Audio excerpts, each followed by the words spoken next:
Good afternoon students. நம்ம இன்னைக்கு என்ன பார்க்க போறோம் அப்படின்னு பார்த்தீங்கன்னா சுற்றுச்சூழல் கல்வியினுடைய விழிப்புணர்வு பற்றி பார்க்கலாம். சரிங்களா? ஸோ இது விழிப்புணர்வு அப்படின்னு எடுத்துட்டாலே நம்ம எல்லாரும் மனசுல என்ன பண்ணுது அப்படின்னு பார்த்தீங்கன்னா ஒரு டிவி, ஒரு ரேடியோ, இல்லை வெளியே அனௌன்ஸ் பண்ணி போகிறது, இந்த மாதிரி இருந்தால் இல்லாட்டி ஒரு 5 பாயிண்ட் ஸ்கேல், 2 பாயிண்ட் ஸ்கேல், அந்த மாதிரி ஒரு ரேட்டிங் ஸ்கேல் வச்சு ஒரு கொஷின் எடுத்து நம்ம வாங்குறது, அந்த மாதிரி தான் நம்ம நினச்சிட்டு இருக்கோம். ஸோ அந்த மாதிரி இல்லாமல் இந்த சுற்றுச்சூழல் கல்வி விழிப்புணர்வு அப்படின்னா என்ன அப்படின்னு பார்த்தீங்கன்னா சின்ன வயசுலேருந்தே நம்ம குழந்தைகளுக்கு அந்த சுற்றுச்சூழல் இயற்கையை நம்ம எப்படி பாதுகாக்கணும், சரிங்களா, அந்த இயற்கை எப்படி பாதுகாக்கணும்னா இயற்கை நம்மளை எப்படி பாதுகாக்கணும் அப்படிங்கிற ஒரு விழிப்புணர்வை சின்ன வயசுலேருந்தே குழந்தைங்களுக்கு சொல்லிட்டு வரலாம் அப்படின்னு சொல்லிட்டு நம்ம பார்க்கலாம். சரிங்களா? அது எப்படியெல்லாம் அவங்களுக்கு அவேர்னஸ் ஏற்படுத்துறதுக்கு எப்படிலாம் பண்ணலாம் அப்படின்னு பார்த்தீங்கன்னா இப்போ சின்னதுலேருந்தே பார்த்தீங்கன்னா எஜுகேஷன் அப்படிங்கிறது ஒரு கரிக்குலத்தில் அவங்களுக்கு ஒரு பாடத்திட்டமாக நம்ம கொண்டு வந்துட்டோம்னா அவங்க அதை பற்றி படிக்கும் போது அவங்க என்ன பண்ணுவாங்க அப்படின்னு பார்த்தீங்கன்னா என்விரான்மெண்டல் எஜுகேஷன் இருக்கு, இப்படிலாம் இருக்கா, இப்படிலாம் இருந்தாதான் இயற்கை பலமா இருக்கும், நம்ம நாளைக்கு நம்மளுடைய நம்ம ஃபியூச்சரும் சரி நம்மளுக்கு அடுத்த வர சந்ததியினரும் நல்லா இருப்பாங்க அப்படிங்கிற ஒரு மைண்ட் செட் அவங்களுக்குள்ள வரும். அதை பற்றி நம்ம தெரிஞ்சுக்குவோம். சரிங்களா? ஸோ அந்த விழிப்புணர்வு அப்படிங்கிறது எங்கிருந்து ஆரம்பிக்கணும் அப்படிங்கிறத நான் ஃபேமிலியிலிருந்து அப்புறம் அவங்களுடைய பேசிக் எஜுகேஷன்லேருந்து நம்ம கொண்டு வரும்போது அவங்களுக்கு நல்ல விழிப்புணர்வு அப்படிங்கிறது ஒரு சிறந்த முறையில் இருக்கும் அப்படின்னு நான் சொல்கிறேன். அதை பற்றி பேசுறதுக்காக இப்போ நிவேதா வராங்க. அதாவது சுற்றுச்சூழல் கல்வி விழிப்புணர்வு பாடத்திட்டத்தில் எப்படிலாம் கொண்டு வந்தால் எப்படி இருக்கும் அப்படிங்கிறத பற்றி பேசுறதுக்காக நிவேதா வராங்க. கல்வி என்கிறது ஒரு குழந்தைங்களுக்கு ஒரு முக்கியமான ஒரு பாடத்திட்டமாக கொண்டு வரணும். அதனால குழந்தைங்களுக்கு ஒரு விழிப்புணர்வு கொடுக்கணும்.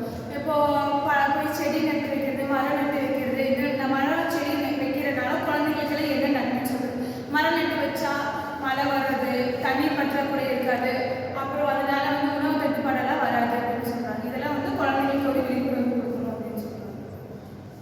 ஸ்கூல்ல சொல்லி கொடுத்தாங்கன்னா குழந்தைங்க இப்போ இருந்தே கற்றுக்கிட்டு மரம் வைக்கிறது, செடி நடுறது, அந்த செடியை வெட்டுறதோ செடியை பிடுங்குறதோ அதெல்லாம் செய்ய மாட்டாங்க. இது இப்போ இருந்தே அவங்களுக்கு ஒரு விழிப்புணர்வாக இருக்கும். சுற்றுச்சூழல் கல்வியில் நம்ம ஸ்கூலில் நம்ம குழந்தைகளுக்கு எப்படின்னா ஆக்டிவிட்டிஸ் மூலியமாக ஒரு செடி நட்டுறதோ, அவங்களுக்கு ஒரு மரத்தை பற்றி இந்த மரம் இந்த பயன் இருக்குது அந்த மரத்தை பற்றி சொல்கிறது, இதன் மூலிமா அந்த மரம் அந்த ஆக்சிஜன்லாம் எதுலேருந்து கிடைக்குதுன்னு மரத்தின் மூலியமாக தான் கிடைக்குது. அதெல்லாம் நம்மளுக்கு சொல்லி வளர்க்கணும். அதிலிருந்து நிறையா மருத்துவ பொருட்கள், அப்புறம் அந்த நிறைய ஐட்டம் மர பொருட்கள் இதெல்லாம் அதில் தான் கிடைக்குது நம்மளுக்கு.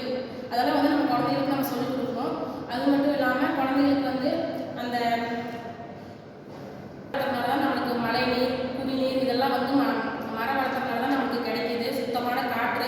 மரத்தெல்லாம் நம்ம அழிக்கிறதுனால ரொம்ப வெயில் தாக்கம் அதிகமாக இருக்கிறதுனால நம்ம உடம்புல தேவையில்லாத தொழுநோய் இந்த மாதிரி நோய்கள்லாம் வர காரணமே மரத்தெல்லாம் நம்ம வெட்டுறதுனால. அதனால நம்ம ஓசோன் படத்தில் ஓட்டையெல்லாம் விழுகுது.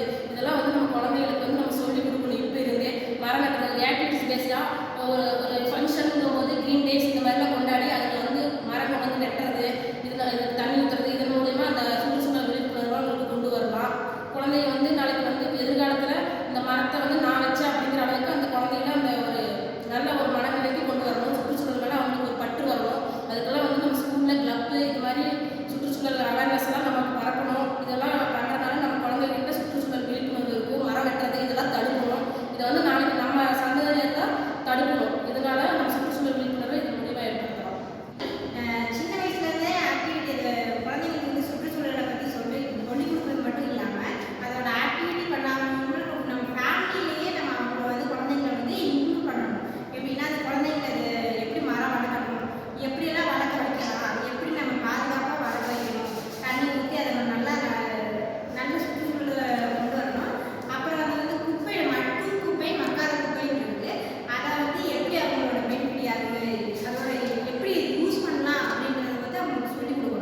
இல்லைன்னு சொல்ல முடியாது இல்லைங்களா.